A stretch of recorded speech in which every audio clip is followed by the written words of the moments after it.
மானம் குறையும் இன்னு மாசு படியும் இன்னு வீணா கதை முடிஞ்சு போச்சு.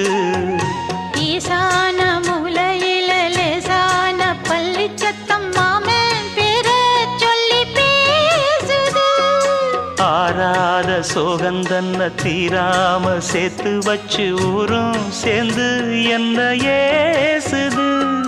மாமா மாமா உன்னத்தானே எண்ணி நானும் நாளும் தவித்தேனே. கூண்டுக்குள்ள என்ன வச்சு கூடி நின்ன ஊற விட்டு கூண்டுக்குள்ள போனதென்ன கோலக்கிளியே.